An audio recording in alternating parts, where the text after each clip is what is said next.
So for the first 3 steps of our lesson planning framework, we've talked about learn, we've talked about engage, and we've talked about tech. And so now that we've got that foundation in place, now it's time to go big.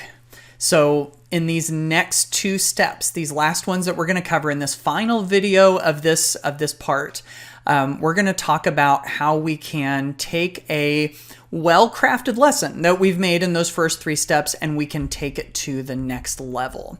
You know, this is where we go from good to great, so to speak. This is where we can take something solid and we can make it really memorable, or we can make it meaningful in some different ways. And so in this video, we're going to touch on 2 different things. Remember, we started first with learn, which was what our learning objectives are, which of course has to do with the standards, but it also goes beyond that. Then we talked about engage, how we're going to hook students into learning, how we're going to make it meaningful and create that experience. Next, we talked about technology, how we can use technology to amplify what we're already doing. Remember, where if the lesson is right here, the technology makes it go up just a little bit or up a lot.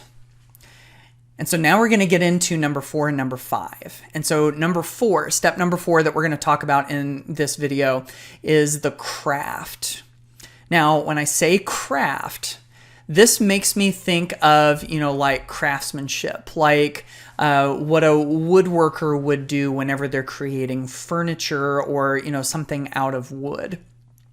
And see, there are some of the nuts and bolts and craftsman. I wasn't even thinking about that. But there's some of the nuts and bolts of what a woodworker does, where they're hammering in a nail, or they're drilling in or screwing in a screw or something like that. But the craftsmanship, the craft of what they do is what turns a chair into almost like a work of art. Something beautiful, something that they can be proud of. And the craft is how they go about their work in, sort of an elite way. And so what I want us to stop and think about here when it comes to craft is how we craft those 3 things that we talked about before. So the key question here is, how do we create the experience that we envision? We have a vision in mind, kind of like how a woodworker envisions something that he or she wants to create, like a desk or a chair or a dresser or whatever. And it's that woodworker's job to bring that vision into reality. And so how do you do that? That's the craft, right? Now, when we're using technology as one of our tools, there's a variety of ways that we can go about that craft. See, by bringing technology into the mix, there's lots of ways that you can use it. So let's go down through a couple of them. For one, we can just simply use technology as is. Use it as advertised. An app will tell us that, for instance, with Google Docs, it's used as a word processor. And so we can use it as advertised. We could have students write essays and turn them in. With Google Slides, it's a slide presentation tool. So you could have students create slides and then use them to do oral reports in front of the class. That's technology as advertised. And so there's no shame in doing that, and we use that all the time. The reason I bring this up is that is only one option. And there are lots of other ways that we can use it too. So let's get into some of those real fast. Option number 2 is to hack your technology. Now, the idea behind hacking something is using it in a way that it's not designed for. This is one of my favorite ways to use technology in the classroom, because we can take some of these tools that we know how they work, and we can use them in a variety of other ways. Probably my favorite example here is Google Slides. And, forgive me if I've talked about Google Slides kind of on and off through the entire thing. The reason that I love it so much is because of this very reason, that you can hack it to use it in a variety of different ways. So for instance, instead of using Google Slides just as a slide presentation tool, you can make it like a flip book, like stop motion animation, to show something, and you flip through the slides real quickly to show how it would look as if it was moving, creating animation. You can use it to do drag and drop activities. So you can put, like a dot almost like a circle shape off to the side, and you can tell students drag the dot onto the part that identifies what you're looking for. Or you can have kind of like a circle with an empty middle of it, and you can say circle the person on this on this image that you're supposed to identify. There's different ways to use it that way. You can use it to create, of course. We talked about some of those options before. We can use it to take pictures and then to mark those pictures up. Those are all things that Google Slides wasn't designed to do. Using it in a way that it's not designed for, that's hacking, So the big question we can ask ourselves here is, how can we use this tool outside of the ways that it was designed for? Another way to use the technology is to blend. Blended learning. The idea behind blended learning simply, and I know it's deeper than this, but just very simply, is to mix face-to-face learning with digital learning. So it's not just all online, all technology all the time, but we're getting the best of both worlds. So we might ask ourselves, are there times or are there areas where we want to set that technology aside because something face-to-face in the real world is better than doing it virtually? See, for instance, for me in the high school Spanish classroom, I would have my students practice Spanish by, we would tell stories and they would get to listen to the stories. We would do that face-to-face. I wouldn't use any technology for that. But when we were done, I would have students retell it in their own words, and we did that in a variety of ways using technology. You could do that by typing documents. You could have it by retelling it on a video. You could do it by, creating a little storyboard of what had happened with some images. And so by blending the face-to-face and the digital together, that's another way we can use that technology. Another way to use it is to do what people call app smashing. So here's the idea behind app smashing. The idea is that you have different apps or different technology tools. And if you have in your mind something that you want to create and you don't have one tool that will do the job, then maybe you put a couple of tools together.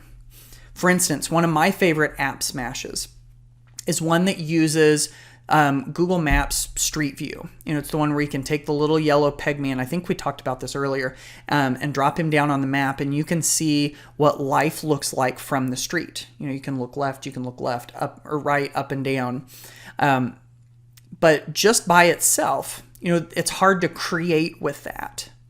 So what if we use a screen recording tool, something like Screencastify or Zoom, to record what we're seeing in Google Maps Street View? In that case, we're smashing Google Maps Street View together with the screen recording tool to create an activity that you couldn't do unless you had both of them. So sometimes you've got to use them both together to create something. And then finally, there's the ability to connect. And we did a whole video on this one, didn't we? About using video conferencing or, other technology to get connected, to get in touch with other people from other places around the world.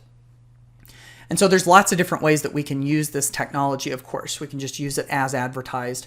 We can hack it using it in a way that it's not designed for. We can do blended face-to-face and digital. We can smash together different tools, and then we can also use it to connect with others. So that's the craft. And then finally, one of my favorite things to talk about is how can we enhance the lesson that we've got. This is number 5, enhance. Enhance asks the key question, how can we take it to the next level? And so I think there are a variety of ways to do that. And so I'm going to touch on a handful of those briefly. For one, there are a few lesson design frameworks that we can use within this one to improve our lesson. So for instance, you've got the 4 C's. They call them 21st century skills: communication, critical thinking, collaboration, creativity, all of those. Simply, we can look at our lesson and go, is there one of those that we didn't consider? And can we infuse a little bit of that into what we're doing? The 4 C's. Here's another one. How about Bloom's Taxonomy? That's probably one that you remember from your old teacher prep program. I don't know if you even use it that much anymore. But there's a really great newer version. It's still, years and years old, but a newer version called the revised Bloom's Taxonomy. And it takes different types of thinking, and it takes different tasks, and it kind of mashes them together into this matrix. And if you look at this matrix, you can pull different types of activities out of the matrix. If you haven't checked out Revised Bloom's taxonomy, that can be a new way to open up new ideas for different lessons. How about Webb's depth of knowledge? Now, I know some of you are groaning about Webb's depth of knowledge because sometimes, the administration and the curriculum people will push it on us as just another chore. But I see it as an opportunity to, look at where we are on Webb's depth of knowledge in relation to critical thinking, and think about, is there a way that we can level up to the next level of Webb's depth of knowledge? So if you haven't really looked at that, that's another great way. Let me give you two more real quick ones. And these are just sort of like mindset questions that you can ask yourself. This first one is, how can we raise the stakes? This is going to be almost an overly simplistic question, but I think it's an important question to ask. How can we raise the stakes? Another way of saying that is, how can I make this lesson more awesome? Have you ever just asked yourself that before? How can I make this lesson more awesome? Sometimes by just asking that one little question, it can open up possibilities that we didn't consider otherwise. How can I make it more awesome? You might even ask your students that. How can we make this more awesome? And they may have some good ideas too. And then here's the last one. How can we take what we've learned to serve others? How can our work, what we do in class, help other people? So can we take what we've learned and use it to serve people in our community, to serve people in our school, to serve people around the world? Can we create something that contributes to the body of knowledge and the body of what's available on the internet for people to find? Any of that. Can our creative work help uplift and inspire other people? If you can use what you've done to start serving others, you're starting to consider audience at that point. Like, who is it that can benefit from what we're doing? And whenever you're able to transfer what you learn to how can it make the world a better place, or how can I make things better for my company, or how can I do better for others, when you start to make that transfer from academic learning to how it makes the world go round, that's big. I know that's a little philosophical and kind of touchy-feely and everything, but I think it's a question that sometimes we don't think about, is how can we use this to serve others? And just asking that question can open up some really meaningful things, some things that students will remember for a long time. So we've covered a lot in this series of videos, haven't we? We've talked about lots of different ways that we can engage students in the classroom, engaging them by looking at what's popular in video, by doing images, by connecting with people all around the world. We've talked about the different ways that we can plan those lessons and bring them into reality by focusing on the learn, and then the engage, and then the tech, and then finally in this video, craft and enhance. So hopefully after this video series, you've got some new tools in your tool belt that you can use to create those engaging lessons to help students want to come to class and be excited about what we're going to be doing next. So I hope this has been helpful to you. Take care.